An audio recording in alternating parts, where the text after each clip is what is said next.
Hello বন্ধুরা, আসসালামু আলাইকুম ওয়া রাহমাতুল্লাহ।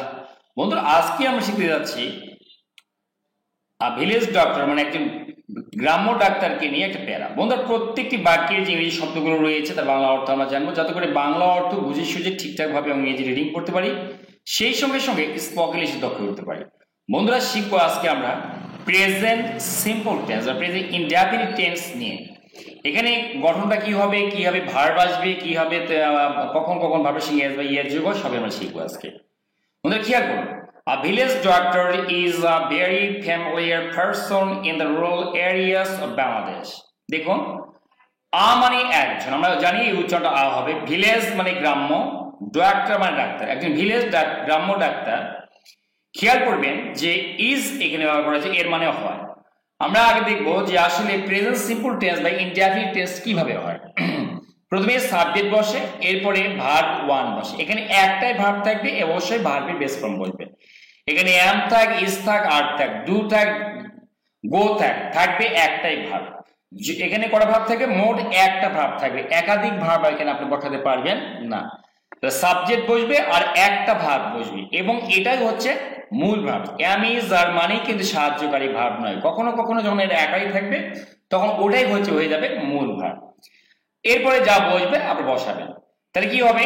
ভিলেজ ডক্টর, একটা গ্রাম্য ডাক্তার। আরেকটা কথা, অনেকে মনে করেন যে বাংলা আমরা কিভাবে বসবো, যে এটা প্রেজেন্ট সিম্পল টেন্স বা ইনডেফিনিট টেন্স। হ্যাঁ, সাধারণত দেখা যায় যে বাংলা ক্রিয়াপদের সঙ্গে ছ না থাকলে সেটা প্রেজেন্ট ইনডেফিনিট টেন্স। যেমন আমি বাড়ি যাই, দেখুন ছ নেয়। আর সে ভাত খায়, সে ঘুমায়, সে বইটি পড়ে, দেখুন ছ নেয়। এই ছ না থাকলে প্রেজেন্ট ইনডেফিনিট টেন্স হয়। একটা জায়গায় ছ থাকে আছে অর্থে। যেমন আমাদের গ্রামে একটি স্কুল আছে, তার ওখানে একটা কলম আছে, ওই টেবিলে একটা বই আছে। এই আছে জায়গায় শুধু ছ থাকে, বাদ বাকি কোনো জায়গায় ছয়ের ব্যবহার দেখা যায় না। তাহলে আমরা বুঝলাম যে ছয়ের ব্যবহারটা দেখা যায় না। তো বন্ধুরা, কি বললাম যে প্রেজেন্ট সিম্পল টেন্সে একটা মাত্র ভাব থাকে। কটা ভাব থাকে? একটাই ভাব থাকবে, একাধিক কখনো ভাব থাকবে না। এরপরে খেয়াল করুন যে পুরো বাক্যটা কি ছিল। এখানে বলা হচ্ছে যে পুরো বাক্য ছিল এই ভিলেজ ডাক্তার, একটা গ্রাম্য ডাক্তার, ইজ মানে হয়, আ ফ্যামিলিয়ার, আ ভেরি ফ্যামিলিয়ার, খুবই পরিচিত পারসন, ব্যক্তি। কোথায় সেটা?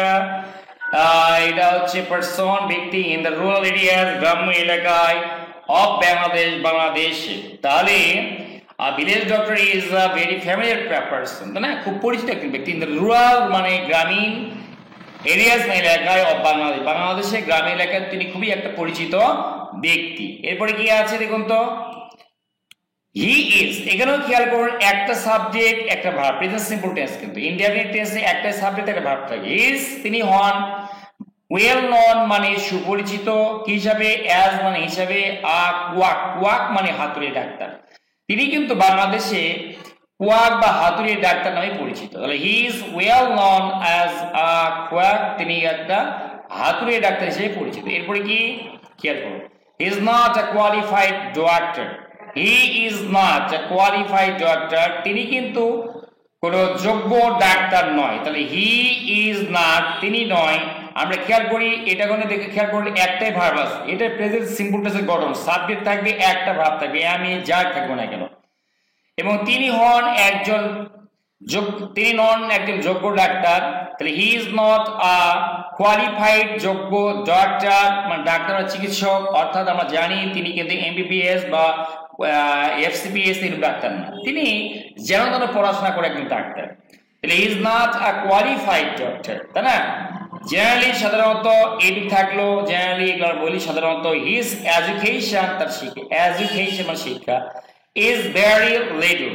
ইজ মানে হয়, ভেরি মানে খুবই, লিটল মানে অল্প। তার মানে তার পড়াশোনা সাধারণত দেখা যায় খুবই অল্প।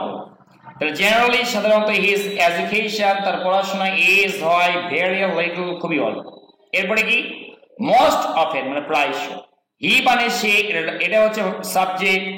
কাম অফ মানে আসা। আমরা জানি যে কাম প্রেজেন্ট সিম্পল টেন্সে কামস হয়ে যাবে, ভার্বের সঙ্গে এস বা ইয়ের যোগ হবে। কখন হবে? যদি কর্তা থার্ড পারসন সিঙ্গুলার নাম্বার হয়। আমরা বুঝবো কিভাবে কোনটা থার্ড পারসন সিঙ্গুলার নাম্বার কর্তা?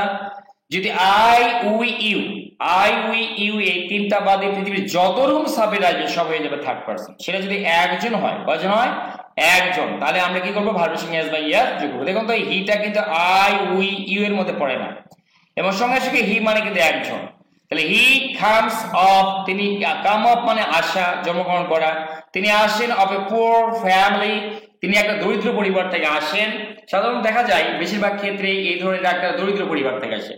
মোস্ট অফ এর অধিকাংশ সময় he comes of a poor family, কোত্থেকে তিনি আসেন, দরিদ্র পরিবার থেকে আসেন। আর কি বলা হচ্ছে হি তিনি সিটস, এই যে দেখুন একটাই সাবজেক্ট, সরি এখানে একটাই ভার্ব আছে, এটাই প্রেজেন্ট সিম্পল টেন্সের বৈশিষ্ট্য, এবং আমরা বললাম থার্ড পারসন সিঙ্গুলার নাম্বার হলে ভার্বের সঙ্গে এস বা ইয়াস যোগ। হি সিটস তিনি বসেন ইন আ ডিসপেন্সারি, উচ্চারণ কি ডিসপেন্সারি, তিনি একটা ডাক্তারখানায় বসেন। ডিসপেন্সারি মানে ওই ধরনের ডাক্তারখানা যেখানে ওষুধপত্র সহ ডাক্তারখানা থাকে। বসেন ইন দ্য মর্নিং সকালে, অ্যান্ড ইভিনিং এবং সন্ধ্যাবেলায়। তাহলে কি বলছে হি সিটস তিনি বসেন ইন আ ডিসপেন্সারি ডাক্তারখানায়, ইন দ্য মর্নিং সকালে, অ্যান্ড ইভিনিং সাঁঝের বেলায়। এরপরে কি আছে দেখুন তো, তিনি চিকিৎসা করেন তার রোগীদের উইথ স্মল ফিস, বলছে হি ট্রিটস, ট্রিট মানে চিকিৎসা করা, এই যে থার্ড পারসন সিঙ্গুলার নাম্বার হওয়ার জন্য ভার্বের সঙ্গে এস বা ইয়াস যোগ। তাহলে হি ট্রিটস তিনি চিকিৎসা করেন হিজ পেশেন্টস তার রোগীদের, পেশেন্ট মানে রোগী, উইথ স্মল ফিস সামান্য ফিতে, সামান্য কিছু ফিতে তিনি কি করেন, তিনি চিকিৎসা করে থাকেন। তাহলে he treats his patients with small fees, তিনি সামান্য কি নিয়ে ফি নিয়ে তিনি চিকিৎসা করেন। তারপরে কি village doctor is not a rich man, ব্যাপারটা বুঝুন।